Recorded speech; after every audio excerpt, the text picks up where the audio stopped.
So, like, obviously it's been close to a perfect start, really, Sussex, with the weather and everything else.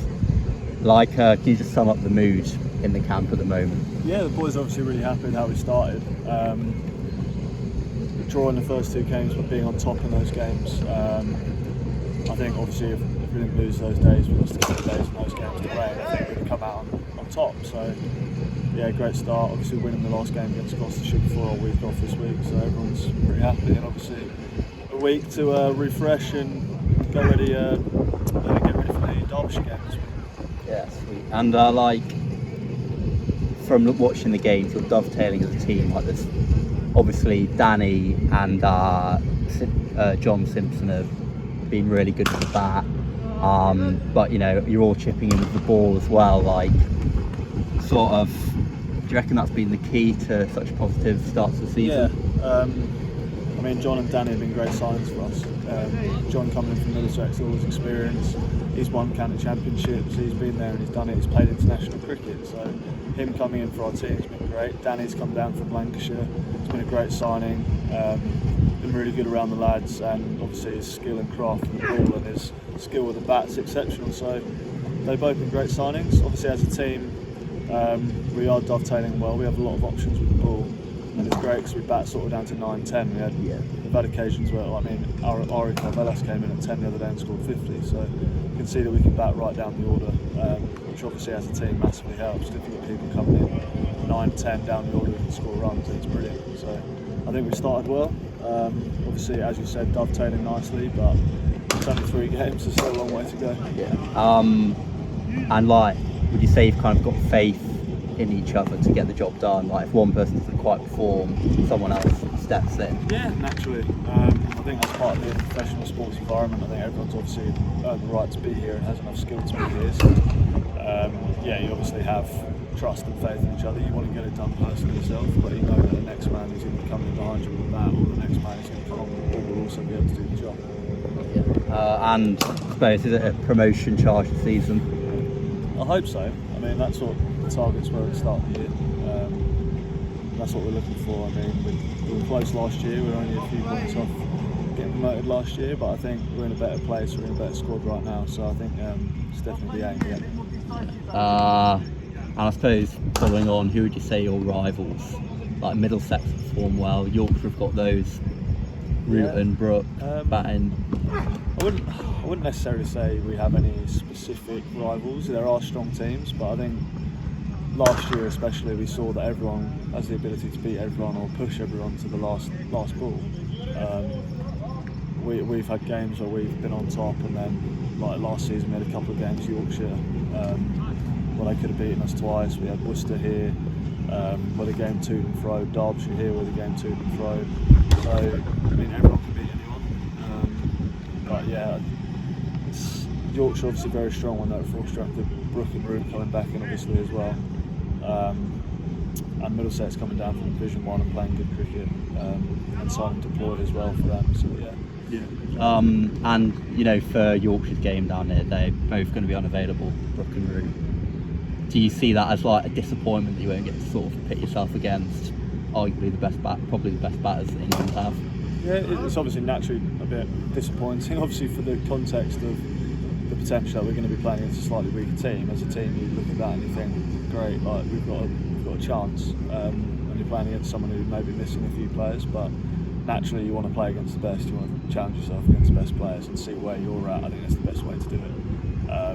I know a couple of lads were a little bit disappointed that they were missing out, just simply because the challenge is obviously higher and you get to see as a player, as I said just then, you get to see where your game is at. So a little bit disappointing, but hopefully that means that we've got a better chance of giving them a good game. Yeah. And Derby up next. What's the approach going into that? I think we've got a similar squad, not 100%, but I think we're just looking to play good aggressive cricket like we have been so far. I mean, we've been bowling nicely, putting teams under pressure with the bat, so just continue doing the simple things and keep pushing what we're doing now forward. Yeah. And I suppose it has been, maybe last season there was 10 draws, I think.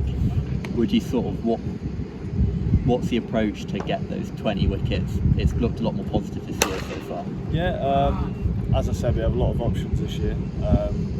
There's been a few changes between obviously Danny Lamb coming in, Ollie being available for more games this year, Jaden's come in really threatening.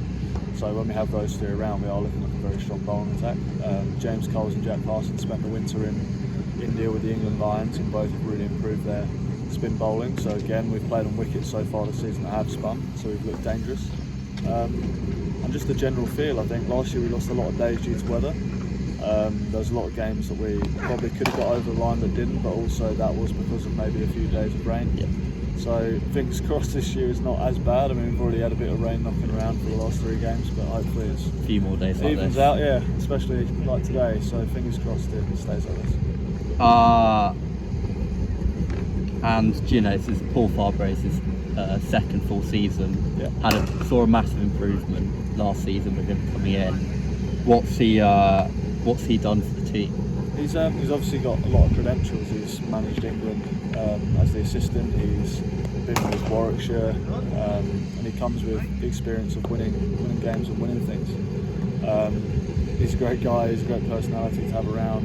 Very upbeat, enthusiastic man, and he's just been he's really good at instilling, I think, a bit of belief and making you play your game. So he's definitely been a massive help for me.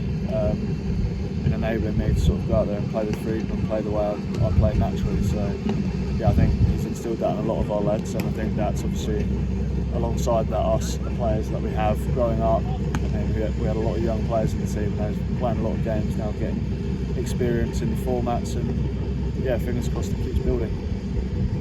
And like onto your personal performances. You had your career best figures a few weeks back at Leicestershire, 5 for 50. How satisfying was that? Yeah, it was obviously naturally very satisfying. I struggled in the second half of the season last year with the ball, lost a bit of confidence and rhythm in my skills, so it was nice to sort of vindicate the hard work I've been doing in the winter to sort of make a couple of small technical changes to then make sure that I was able to be more consistent and perform. So it was nice to take those wickets. Obviously it's 2 games ago now, so just building hopefully for this Derbyshire game and hopefully get some more wickets. Keep it going. Yeah, but yeah, it's obviously very satisfying and a nice way to start. It's only the second game of the year and taking 5, so nice to build on that. Yeah. And you took that with the Kookaburra ball. Yeah. Was that how did you find bowling with it? Was it a benefit for you, or? I think as a general, our squad believe that it's obviously tough. It's hard to bowl with. It doesn't swing as much. It doesn't seam as much. It goes soft, and there's not as much pace in the English wickets like there is overseas. So it does get flat and it does get hard work. But I think as a bowler, it makes you have to be more skillful. It makes you have to make the batters. Your line has to be straighter. You can't bowl anything outside of stump really, and width. You've got to be able to use your bouncer. Yeah, I think it's good for the game. I wouldn't say playing 14 games a season with it is the right way to go, but I think definitely having a few games here and there definitely adds to the skill element. Brings in probably a different dimension with more spin bowling being bowled as well. Yeah, so obviously it's to do with the Ashes tour. Yeah. It's the reasoning for it. You're not in the England setup at the moment. Did you see that as an opportunity to maybe try and get on Rob Key's radar a little bit?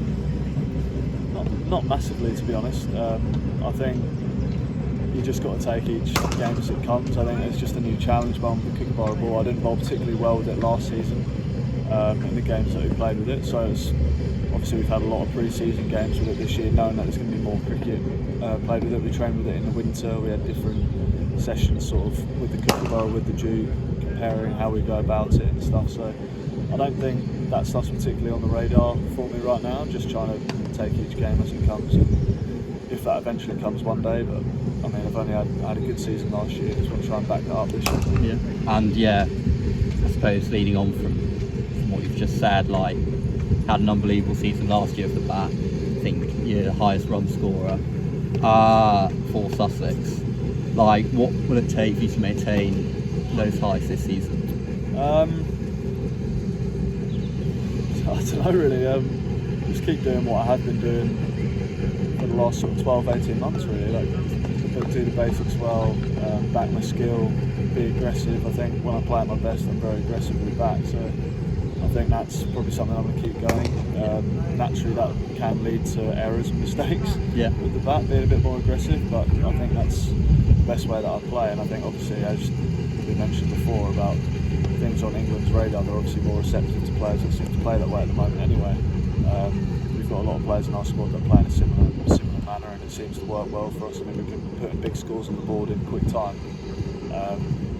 So yeah, I think, to be honest with you, like keep doing the basics well, keep backing what I've been doing for the last 12-18 months, and fingers crossed the scores keep coming.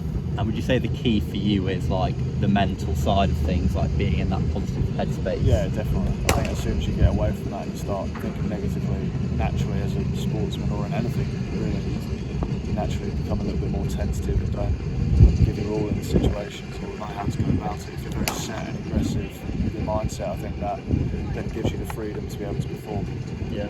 And I suppose the lads all training behind, who's the best bowler and like the one you least enjoy facing? What, in red ball cricket? In red ball, yeah. I mean, I faced a lot of Jofra in India, which wasn't particularly fun, but I think Ollie Robinson is definitely the toughest to face, just skill-wise, always on the money and gets it to nick a little bit either way. And worry about the outside half and the inside half. It's tough, especially on the wickets you've got at the moment. They're very green, so it's interesting to face. But yeah, he's great skill, so tough to face. Useful for when you go and face opposition as well, to have massively. that in the net. Massively. And I thought I'd end with a little bit of fun. I've got a few like sort of either or questions. Right, yeah. Are you into music, into sort of 90s music at all? Not massively. I'll avoid those ones. But what about golf? Golf, yeah, massively. Okay, we'll go for a couple of those. Masters or Open? Wow, that's hard. Open. How come? British, that's why. Yeah. It's the only major we have over here, and it's just the history of it being the oldest. Usually, at the home of golf, where it originated from. Yeah, probably would have to be the Open. I couldn't say American, could I? Nah, so true. And PGA or Live? See, originally I was PGA, but after watching the one on the weekend, the one in Adelaide, it's just gone, and it was raucous. So now I'm leaning towards that at the moment. I think the money as well. If you're an athlete and you're getting that much money, it's obviously helpful, isn't it? Yeah, hard to say no. And Tiger or Nicklaus? Jack Nicklaus. Tiger. Yeah, no doubt. Agreed. And football? Yeah. Sport Brighton? No, Liverpool. Interesting. Interesting. I'll go Gerard Lampard Scholes on you, but I won't bother, I don't think. It's too easy. And okay, World Cup or Euros? World Cup. Champions League or Premier League? Cool. Premier League. Yeah. Keane or Vieira? I've got written. Vieira. Can't go for a United player, can I? Being a Liverpool fan. Yeah, true. And last one, if you've been stranded on a desert island, you're allowed to take 5 items to survive and 2 for entertainment and 2 teammates, but you've got to remember that you need their help surviving as well. Cool. That is tough. 5 items. So 3 and 2 is that, or is that 5? We'll go 3-2 to make it more difficult. Right. 3 survive. Well, either way around. You can only take 2 survive if you don't. 3 if you want. survival. That is so on. Right. Are these like? So I'm thinking like I couldn't say like an endless supply of something. Oh no, you've got to. Okay. This is like pure sort of Robinson Crusoe. Yeah. Or whatever. Blimey. Phone. Naturally. Yeah. What would you take? What would I take? I would take like a knife. Right. Yeah. Okay. That makes sense. To like sort of hunt or whatever. and like I don't know, make a Not shower back out of yourself sticks or bare whatever. fist. Nah, I'm not. There's no punches are getting thrown. No chance, mate. Don't back yourself. No way. I'm taking like something to make a fire with. So like either a lighter. Yeah, right. Okay. Or I'd go with you with that. I'm happy with that. or well, yeah, probably a lighter, and I don't know, just like Yeah. Okay. So I'm all right. I'd take my phone. but has it got signal? Well, that's a great question. I'm assuming that we do. But if it's got, it defeats the point. If you've got a phone with Okay. signal, you just ring it up. All right. So there's no phone. No Okay. phone. So I would take a knife. That's a good option.